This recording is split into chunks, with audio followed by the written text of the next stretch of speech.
Hello there, it's your coach again, Coach Steve Daly, and we're working through a course in time and helping you develop some massive new competency when it comes to time mastery. We're on segment number 9 out of 10, and we're going to be hitting our time mastery framework here and the principle number 8 involving control.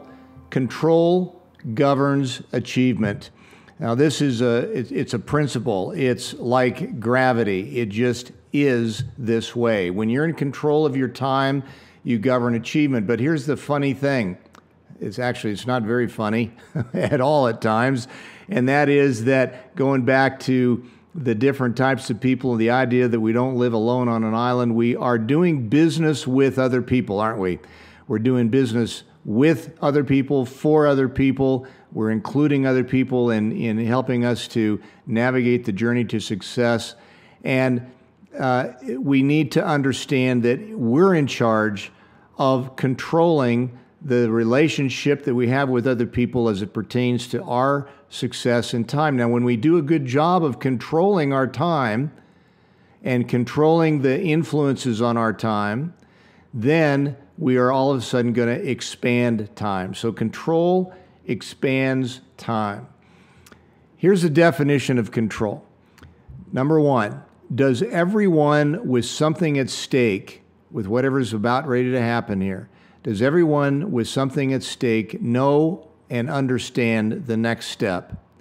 And the second question is the next step in everyone's calendar? All right, so let's take a fundamental example outside of business. Let's say that the kids have to get up and get ready for, I don't know, fill in the blank, some sort of an activity. Maybe it's a music lesson. All right, does everyone know, everyone that has something at stake, what the next step is? Well, does the kid know that they need to gather their stuff to get ready to go out the door? Does the kid know when that's going to happen? Do they know, the consequences for not being prepared? And then, does the teacher know that you're on your way, or perhaps that you're going to be late? Do you know, of course, that this has got to take place, and does the car have gas in it? And in other words, does everyone with something at stake here know and understand the next step? So the next step might be, we need to allow time to go get gas. We need to allow time to load up the car, and we need to allow time to get to the lesson so that we're there on time. And then the next thing that we want to know is that in everybody's calendar? Now, your kid may not be using a fancy calendar like we've got you working here, but then again, you're the holder of the calendar, and they're your advisement as to the countdown for when they need to be ready.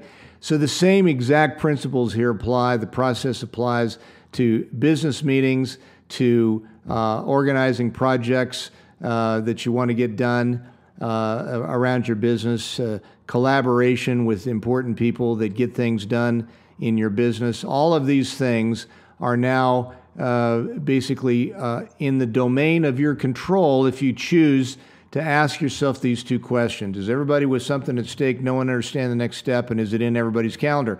Now, if it is in everyone's calendar, hooray. The chances of something happening next and that being productive is very good. One of the biggest places that time falls apart on us and is basically we haven't done a good job of controlling or expanding time is in the area of following up with people that we've opened conversations with about our business. When we don't follow up, and schedule it. Again, does everybody know, everybody that's got something at stake know and understand what's next, and does everybody have that in their calendar? When you don't lock that in before you leave a meeting, then you're going to be left wondering if that person is going to respond. You're going to be doing that very uncomfortable exercise of literally waiting by the phone, hoping that they call because you didn't lock it in. And so this principle applies to almost every activity in your calendar. However, that is one place that I've found it needs the most attention for most people. So here's your homework. I want you to regain control anywhere that it's lost. So take a look at all the relationships, all the projects, all the things that involve other people especially, that have basically gone out of control. You don't know you know what's next, but the other person is not aligned, or you know what needs to happen, but it hasn't been declared. Regain control anywhere where you've lost it. Declare what's next. Make sure all the stakeholders know. Make sure it's in the calendar. And then this will be really valuable for you. Actually write down what it sounds like or what you're going to say when you speak to somebody about setting up whatever the next steps are. Write it out and then practice saying it out loud to yourself so that it comes natural. When you're at the end of a meeting, you're at a conclusion, it's gone well, and you need to talk about what's going to happen next so that everybody knows and everybody's got it in their calendar. What exactly does that sound like? Write it down, write it out, and you'll be amazed at how much more powerful you will be in the next conversation, but also how much you will be expanding your time. It won't be hijacked by things that don't matter. Your time won't be hijacked by all the worry and fret of wondering what's going to happen next with that person that you want to do business with, and you're going to be on to greater success. So do your homework, and we'll see you back at segment number 10.